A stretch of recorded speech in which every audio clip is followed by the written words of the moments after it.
ओम श्री गणेशाय नमः। राधे राधे। वैशाख मातम अध्याय 14। श्रुतदेव जी कहने लगे कि मेष की संक्रांति में वैशाख मास में प्रातः काल स्नान कर मधुसूदन भगवान का पूजन करके जो इस मनोहर कथा को सुनते हैं वह सीधे विष्णु लोक को जाते हैं।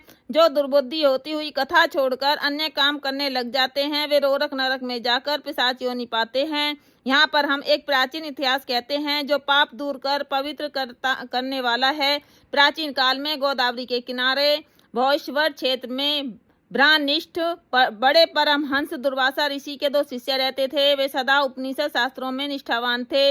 उन्हें किसी से कुछ अपेक्षा नहीं थी। भीख मांगकर जो कुछ मिलता उसी को खाकर पर्वत की गुफा में रहते थे। ये दोनों तीनों लोक में सत्यनिष्ठ और तपोनिष्ठ नाम से विख्यात हुए।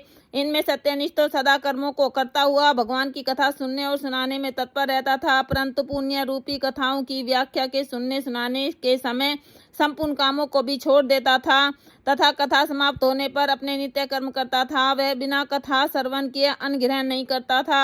अतएव जो मनुष्य ऐसी कथा सुनते हैं उनको जन्म के बंधन नहीं व्यापते और विष्णु भगवान में सच्ची भक्ति और स्नेह उत्पन्न होता है।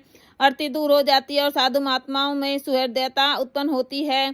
सत्व बुद्धि से वेद में मति उत्पन्न होती है। निरंजन निर्गुण ब्रह्मा उनके हृदय में आकर विराजते हैं। परंतु जहाँ साधु महात्मा न हो, तुलसी न हो, विष्णु जी का मंदिर न हो, न काला मृग न हो अथवा कथा न होती हो, वहाँ यदि साक्षात गंगा जी का किनारा भी हो तो त्याग देना चाहिए। वहाँ का मरा हुआ प्राणी 100 जन्म तक कुकर योनि पाता है अथवा अंधता मित्र नरक में पड़ता है। ऐसा उपनिषद विचार कर वह मुनीश्वर सदा विष्णु की भक्ति और कथा श्रवण करने में तत्पर रहता था। मगर दूसरा जो तपोनिष्ठ था न तो जीहा से विष्णु कथा कहता था न कानों से सुनता था। तीर्थ स्नान करने जाता तो वहां पर भी होती हुई कथा भी तप में विघ्न न पड़ जाए इस डर से उसे छोड़ देता। श्रोता और वक्ता कोई भी उस कर्मनिष्ठ के निकट होकर गृह कार्य के लिए नहीं निकलता था। उस दुरात्मा ने दुर्बुद्धि से ऐसा ही समय बिताया, अपना शरीर छोड़ दिया। तब वह समी के वृक्ष पर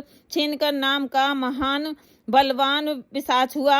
आश्रयहीन सुधा से व्याकुल हो उसका कंठ होष्ट तालु सूख गए। ऐसे ही अत्यंत दुखी हो अपने किए हुए कर्मों के ऊपर विचार करता हुआ वह उन्मत्त की तरह इधर उधर घूमता हुआ भटकता रहा।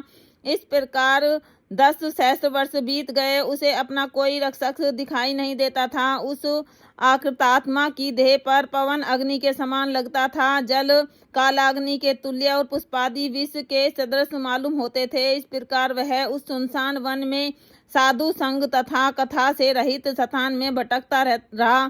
कदाचित देवयोग से सत्यनिष्ठ पेठी नसी पुरी से आया।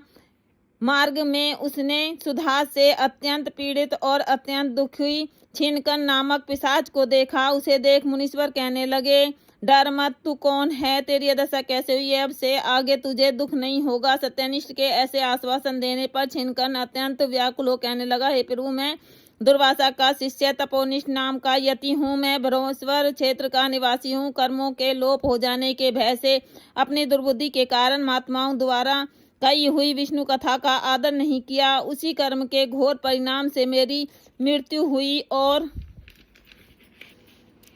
छिनकन नामक पिशाच बन दुख से अत्यंत व्याकुल हुआ हूँ। आज मेरा भाग्य फिर गया। मेरे ऊपर सब देवता गुरु और साधु संतुष्ट हैं। हरि भगवान मेरे ऊपर प्रसन्न है जो आपके दर्शन हुए। इस प्रकार छिनकन त्राही त्राही करता हुआ चरणों पर गिर पड़ा।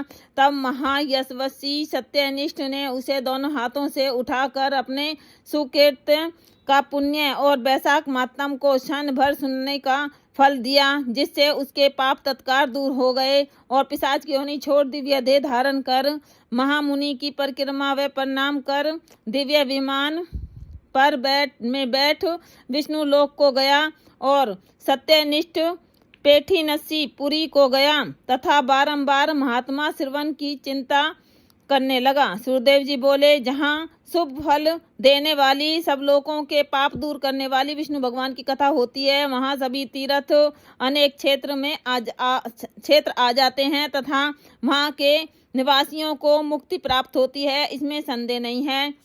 इति वैशाख मातम 14वां अध्याय संपूर्ण।